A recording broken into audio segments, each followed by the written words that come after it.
My name is Barbara Schowen, and I have known Ed and Claire. I knew them since 1963, and I worked as a research associate in Ed's lab from 1965 to 1971.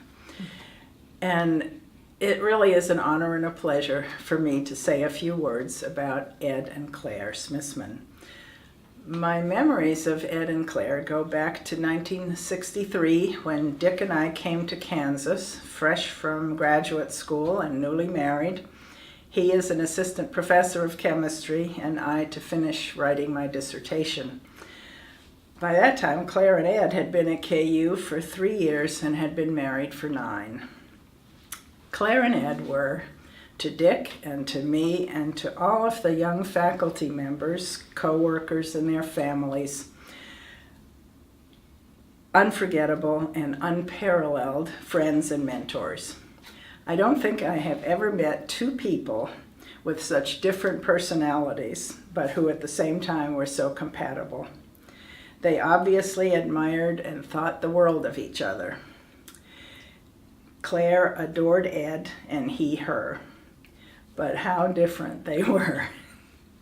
Claire was flamboyant, dramatic, a self-described, quite accurately I hasten to add, woman of style. She had strong but well-informed opinions, especially about politics, and voiced them vigorously. She was smart and savvy and sophisticated in a way that Lawrence didn't always see, at least in the 60s. She added style to our lives. Ed, on the other hand, was quiet and steady, a calming influence, dependable like a rock. He was honest and straightforward. He was a gentleman and served as an example for how to behave in private and public life, as an individual and as a research scientist and mentor and teacher. I remember 1 or 2 occasions at their home when Claire was getting really worked up about something. Ed would just say a word or two and she'd calm down. No one else could have done it. One of the best memories so many of us have relate to Claire and Ed's house and their parties. The house had a really unusual design. High on 2 opposite corners and low in the middle, very open inside with high ceilings, large high windows, huge plants, and elegant furnishings. Large groups could be accommodated with ease. We would sit on these enormous, beautifully upholstered ottomans, or poufs, as Claire called them. What a contrast to our own homes. Most of us in small, modest, and very basically furnished ranch houses. The house is still there on 21st Street, directly south of the campus. Coming to the door, we would be greeted by Claire, usually wearing a flowing caftan or long skirt, hostess gowns we called them in the 60s, sweeping open the door and instantly making us feel as if we were the special guests, welcomed and made to feel at ease.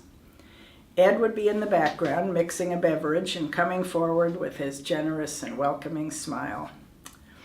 Unlike Claire, Ed never participated in gossip or small talk. He would immediately be wanting to discuss chemistry, the lab, or perhaps university affairs. Often there were distinguished visitors. Koji Nakanishi, for example, Columbia's well-known natural products chemist, who entertained us with magic tricks for which he was so famous. Claire was an excellent cook. Her Thanksgiving dinners for Ed's students were legendary, but every meal or reception had a superb menu.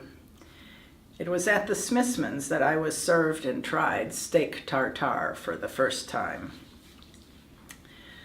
We, women anyway, admired and envied Claire for her clothes.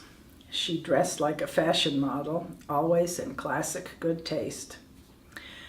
For professional purposes, she wore elegant suits and coordinated accessories, and taught us women that neutral was the best color for shoes. Her hair was worn in a classic French twist, a natural gray, never colored, Much later, long after Ed's death, she did wear her hair short and added a little color. She kept in marvelous physical shape, exercising daily at a time when it was not at all the fashion as it is today. She had great self-discipline, but did enjoy cocktails and smoked for most of her life. Ed smoked a pipe. Claire had just started law school when we arrived in Kansas, working toward the JD she would receive in 1966. She then went on to earn an MBA. She had a good brain and used it. She practiced law in Baldwin City, south of Lawrence, and taught business law at Baker University, located in Baldwin City. At the same time, I was there teaching chemistry. Her style caused a moment or two of initial suspicion down in Baldwin, but soon she became one of Baker's really admired and loved teachers and respected colleagues. I worked as a postdoc or research associate with Ed off and on, part-time, and most summers, starting in 1965 until 1971, a few years before Ed died. He was an extraordinary mentor, patient beyond belief. He recognized his co-workers' talents, or lack thereof, and helped them make the most of their natural abilities. In my case, I was a physical organic chemist, after all. It was clear from the outset that I was not good at the messiness of synthesis, but reasonably good at precision, analytical, and kinetics techniques and analysis. And he quickly gave me appropriate mechanistic problems to work on.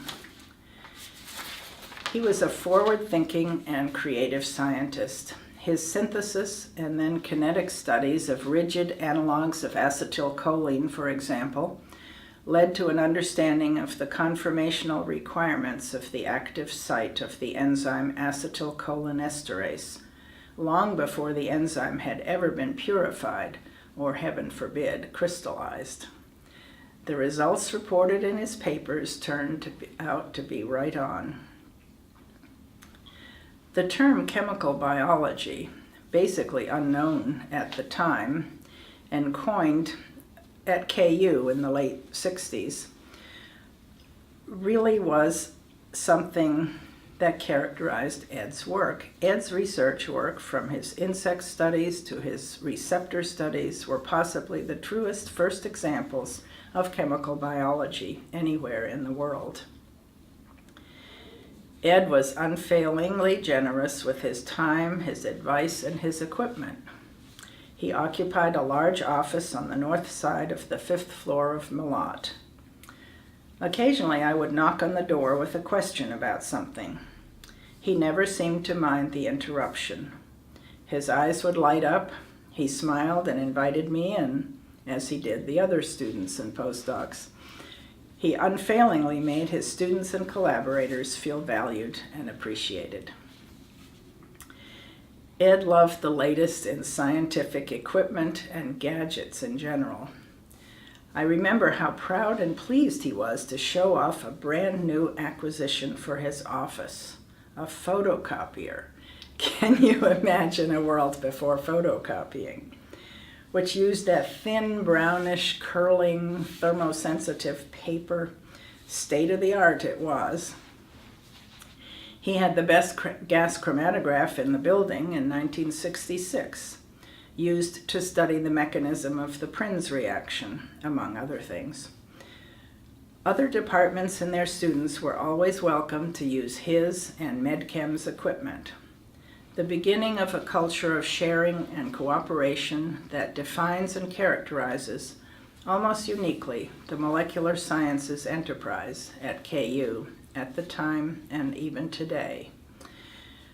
Without Ed Smithman, it's hard to imagine Tak Higuchi coming to KU or the entire West Campus activity, so vital a part of chemical, biological, medicinal, and pharmaceutical research at KU today. Ed's untimely and unexpected death was terribly hard on Claire. I don't think she ever really recovered. It seemed so unfair. We missed Claire when she moved away, but neither Ed nor Claire is forgotten. Two immensely kind, generous, giving, smart, and genuine people. Individuals who had a profound influence on so many and are still sorely missed by all who knew them. Thank you.